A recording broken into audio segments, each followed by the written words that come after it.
Fans, welcome to a pretty impromptu Clips and Dip, I guess, end of weekend live hang. I am Chuck Mockler, Adam Ozen, and William Updike might join.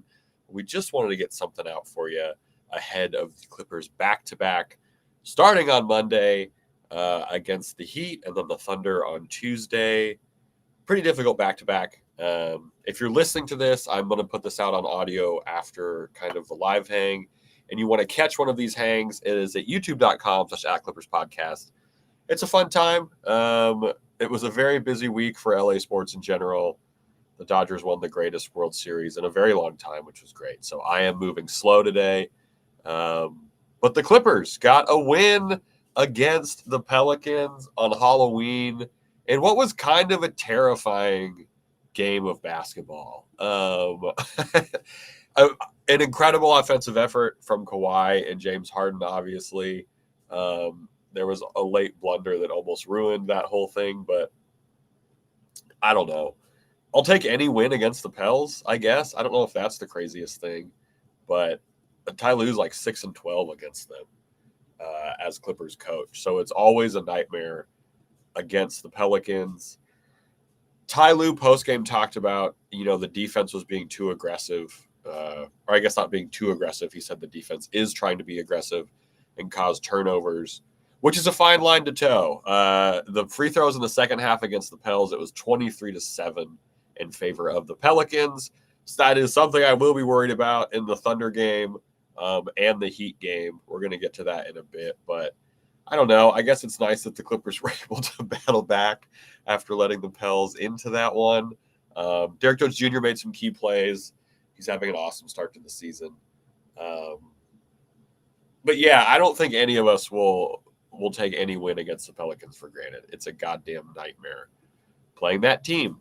But the Clippers head into this upcoming back-to-back with Kawhi playing in the back-to-backs. Kawhi has said there's no restrictions on his availability, which I would assume means he's going to be playing in this upcoming back-to-back, which is kind of a trip. I don't know. I guess I thought it would be a bigger deal, but also I can see the talking heads not wanting to talk about it because it goes against their narrative that he does not play basketball or does not want to play basketball, I guess. It's exciting that Kawhi is playing back-to-backs. Maybe this is me being kind of nitpicking, but I wish it was a normal back-to-back time. They get we have an 8 p.m. game on Tuesday. Maybe that's just my age showing, but that would mess my routine up. I feel like the 8 p.m. start for my first back-to-back in a minute would mess me up. Punk's Gone Wrong is in the chat saying, I feel CP3 old age is showing. Yeah, it definitely is showing. Adam and I talked about that and Will a little bit last week. Yeah, when the other team just kind of sends a blitz defender at him, the age is showing for sure, and it crunches the rest of the lineup in a bench heavy lineup, which can be difficult. So maybe that's just him playing into shape. We are an old team. They will have to play themselves into shape, whatever that shape ends up being. We hope it's the right shape at the right time. But yeah, slow start to the season for CP3. And I guess that's how you can frame it if you want to be a little more optimistic, right? Like we're 5 games in. I think we can still frame it as them getting warm, right? We can frame some of this effort 5 games in to them kind of getting used to it. Things might be different 15 to 20 games in. We can talk about that then. But right now, I'm chalking up some of it to they're old. It's kind of like a lawnmower when you got to prime it a couple times, get that going. And they're getting there. They're still getting there. They weren't going to hit this season running. But the young guys, youngish, newer guys have hit the season running. I've loved how John Collins has started this season. Derek Jones Jr., as I mentioned, just their energy pops. Yes, they're not going against a bunch of other energy pops in terms of that competition, but we need all of it. But yeah, Kawhi is playing in. I'm assuming he's going to be playing in the back-to-backs. Clean injury report for the game against the Heat. Beal's going to get a chance to kind of get into more of a rhythm there, more chance to hopefully get some more field goal attempts. Yeah, I don't. Should I be overwhelmingly excited about Kawhi playing the back-to-backs? I'm tepidly excited. He's looked great movement-wise to open the season. He's obviously coming off a huge game and the game winner against the Pels on Halloween. I guess I'm more curious to see how this looks. This is a difficult back-to-back. This is a pain in the ass of a back-to-back that the Clippers have early in the season. Yes, we get the Heat on the second night of a back-to-back. That's good. They are playing the night that I'm recording this against the Lakers. Norm is not playing against the Lakers. That's going to be his third missed game in a row for the Heat. So that remains to be seen if he makes an appearance on the third against the Clippers. And then they get the Thunder on Tuesday, who are 6-0 as of this recording and are not playing very good offense. So that's a little terrifying. Yeah. What's up, Bonesaw28? If you want to watch our old episodes in the off season where we review dip, go check them out. We have some pretty good recipes on there. If you're new to the pod, we talk about chips and dip in the off season. Currently, it's actual basketball, thank God. And I don't think there's any new investigations that have dropped on the Clippers. Maybe there will be when we do this live. I don't know. But the Clippers have a difficult back-to-back coming up. They play the Heat, who are fourth in net rating to open the season, and first in pace, which I don't necessarily feel super confident about, given the Clippers. And I know pace is different than just quite literally how fast the team plays, but they get a lot of possessions per game. And the Clippers' transition defense is not good. Or it's still working itself out, I should say. They're top 10 in field goal attempts, so they're not super pushing the scales. They're seventh. But they average the second most points scored. It's going to be tough. This is a team. If Norm is out, obviously things are different. And we don't know if Norm's going to play. He's out the first night of their back-to-back tonight on Sunday. And he missed another game before, 2 other games before this. So like he's genuinely hurt, it seems. If Norm plays, I fully expect some kind of terrifying display from 3 from Norm Powell. I think we can all agree on that. Everyone's healthy for the Clips, which is good. Kind of, I guess, speaking of Norm, the Norm Powell replacement for the Clippers, Bradley Beal, I want to see him get some more field goal attempts. You know what I mean? That would be cool. It's not his fault. He had a kind of herky-jerky start for this season. But a back-to-back versus 2 good teams, I think, is a great spot for Bradley Beal to show what he can do. Because we know what on paper is there for this. So would be awesome if for one of these games, Beal can kind of put together that first, good performance. Joe is deaf, saying Pablo is investigating my dip recipe. He might very well will be. And I think we have it all documented. It's all above board. We got permission to share these recipes. Legally, I think that's really all I can say. I will go on record. I'll defend any dip anyone's ever brought up on this show. I'll do the 3, I'm worried about this Heat game. I'm less worried, obviously, if Norm Powell can't play.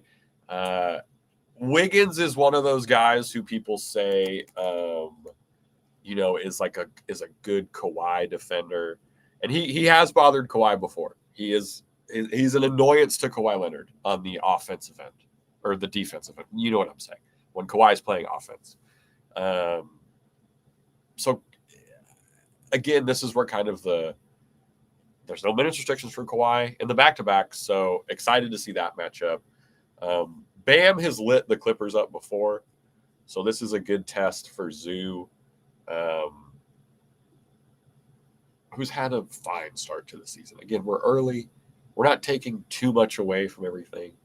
One thing we can take away from the season so far for the Clippers is that they're giving teams chances at the line in bunches. It feels like there's these, spikes of free throw attempts for the opposing team, which is never ideal. And the Heat are a team that don't generate a lot of free throw attempts per game. They're like 25th right now in free throw attempts per game. So we can't help them in that regard. I would like them to not get it. I don't want to see another second half where we lose free throw attempts 23-7, because the Heat are a lot better than the Pelicans. And if we're on through any two quarters, if we're on some kind of lopsided free throw attempt, total like that, I don't think things are going very well. What's up, Jimmy Williams? Thank you for hanging out in the live. They give up a ton of three-point attempts, something the Clippers can pry at there. Hopefully, Zoo's making the good decisions out of the short roll. Hopefully, I think Derek Jones Jr. will probably have some open looks when he has looks to start this game. Yeah, man, Kawhi and Harden were just so good on Halloween. I just hope that shit carries over. The Heat also get a bunch of scoring from their bench. So I think there's been some concern to open the season with the bench lineups, with the bench heavy lineups. Obviously, we saw bad things happen when Kawhi, Harden, and Zoo were all off the floor at the same time. No one's surprised that didn't go super well when we've seen that this season in the small bits we've seen it. But either way, the Heat get a lot of scoring from their bench. Jaquez and Fontecchio are crucial for that bench lineup. So Ty Lue's staggering is going to be interesting in this one. Against the Thunder, I think we're going to see Dunn and Derek Jones Jr. on the floor together a lot. And I wonder if we'll have to see it also against the Heat, because they just have physical bodies out there. Joe is deaf saying, I really like Dunn over Beal. The Dunn, Derek Jones Jr., Zoo, Claw, Hard lineup seems to be more in sync and in rhythm. I think it seems to be that way because it is. They've just played more basketball together for sure. That's what's kind of difficult. I don't want to say the Clippers have like a full roster crunch right now, but to start the season, they kind of do a little bit, right? They're trying to get Beal back into the swing of things.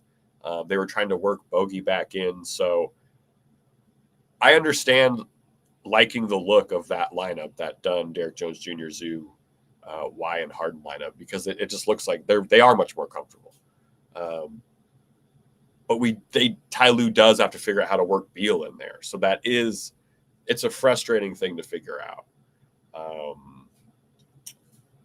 Maybe with the back-to-back, we see more of a concrete change at halftime if something isn't working, just to try and get the win, because Adam wanted us to be 7-3 over the first 10, and we're 3-2.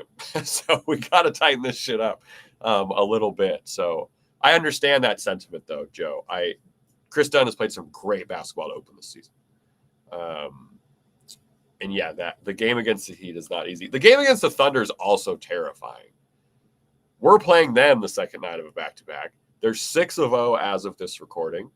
They're playing the Pels, then they have an off day, and then they play the Clips. And again, we will be on the second night of a back-to-back.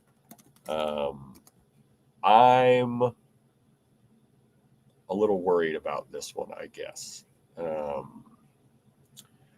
They smoked the Pels today. They put up 137 on the Pels. And they're off tomorrow. And then they play the Clippers. And their offense before this Pelicans game was not very good ratings-wise. It was the 19th rated offense. I'm sure that's going to go up a spot or two during this. But this is like, they're not close to final form yet. They're percentage-wise, they're one of the worst three-point shooting teams in the league. That's percentage-wise. That has to probably break soon, right? Like this is a team that was top 10 last year in three-point shooting. This is also a team that's very fast. Yeah, they shot 42% against the Pels tonight. So maybe they got it out of their system and they won't shoot well against the Clippers. But this is a team that is kind of like, this is the Clippers' kryptonite, right? It's a young team that plays very active defense to force turnovers, and they run a lot. Their pace isn't super high ranked, but they can get buckets quickly. This is where I think we'll see Dunn and Derek Jones Jr. a lot in the lineups. I guess we got to try and rely on defense for this because the offense has been a little spotty. I think if Batum is playing well, we'll see a lot for what it would be of Batum, Derek Jones Jr., and Chris Dunn, just because defensively that's so good. And if one of Dunn or Derek Jones Jr. is hitting threes, those three guys can be super useful. Optimum4429 asking, do you think we should continue to ride the year out with Bogey, or does it get moved before the deadline? I don't know what you trade Bogey for. I don't know what do we trade Bogey for. We have a good backup center. We have a backup power forward. I think we just keep Bogey. It's not like there's a player out there 5 games in that is screaming, this guy is great. He's got to figure it out. He didn't have a preseason either. Him and Beal are going to have slow starts, but you just ride it out, right? Like there's not a huge glaring hole or a fix for said glaring hole for the Clippers 5 games into the season. Main IT Caldo said, I just want to say you very much look like a Chuck. Checks out. I appreciate that. Yeah, thank you. That's partly why I go by it. I'll take that for sure. Yeah, this Thunder game, man, if Kawhi and Harden, I am assuming guys are going to have to play heavy minutes against the Heat because the Heat are not a pushover team at all. Clue Blue 95 saying, Bogey just has to let his nuts hang, man. I can see the low confidence. The confidence is low right now. And yeah, I hope Ty Lue's giving him similar advice as to what you said, because he should do that. Jimmy Williams saying, will be interesting to see what happens with Collins. He is killing it off the bench. Would interesting to see with Harden, Beal, Kawhi, and Zoo. Collins has been so fucking good to open this season. We had high hopes for him on this pod. Thank you, Jimmy Williams, by the way. We had high hopes for him on this podcast. He's been so efficient.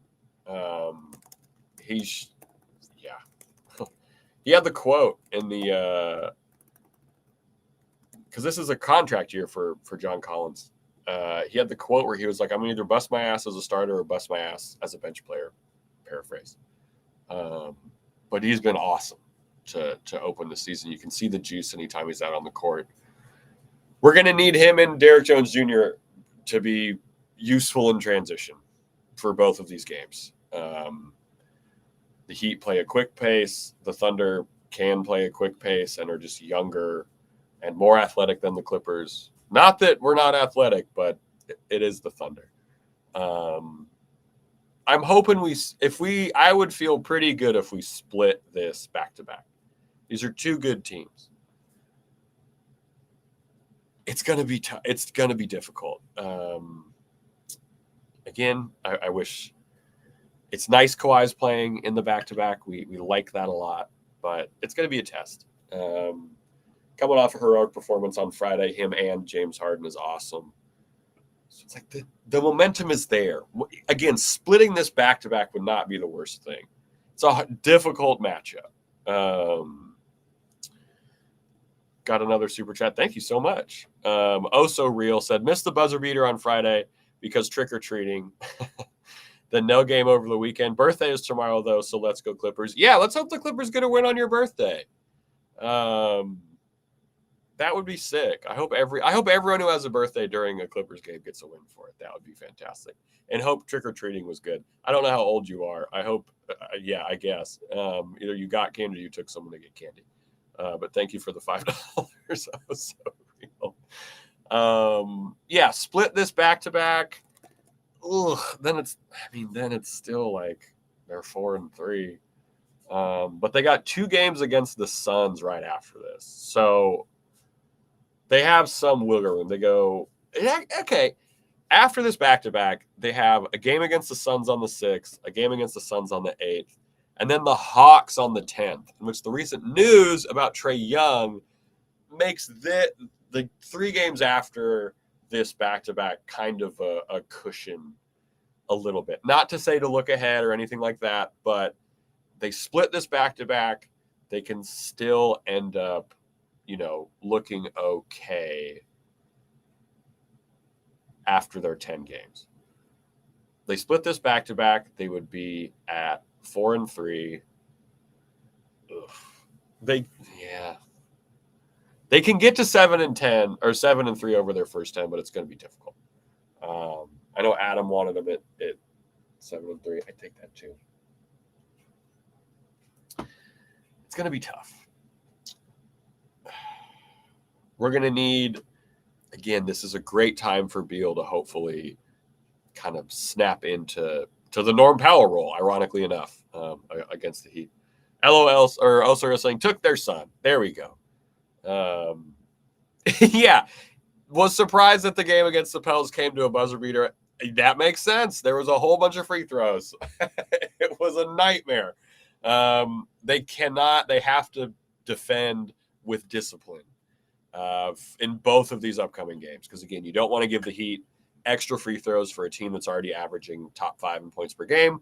And you don't want to give the Thunder anything extra at all, because they could maybe run the Clippers out of the gym. I don't know. We'll see what happens, but let's hope it doesn't. We are going to have a full episode for y'all out on Wednesday. Sorry for the spotty coverage this week. It was the World Series. I'm a huge Dodgers fan. I'm also moving a little slow today, but the Clippers are 3-2. Big test back-to-back wise coming up tomorrow. Let's hope they can split it. We'll be back with y'all Wednesday with a full episode. Thank you for hanging out. If you'd like to subscribe to this so you can get alerted when we go live, check us out at youtube.com/@ClippersPodcast. If you hung out in the stream, thank you for hanging out. We really do appreciate it. We'll probably do a live stream after the game on Tuesday just to react kind of in real time to how, again, this not easy back-to-back goes. Here's to Kawhi and Harden continuing the offensive dominance. Here's to not fouling in bunches. And here's to a good week. Thank you for hanging out.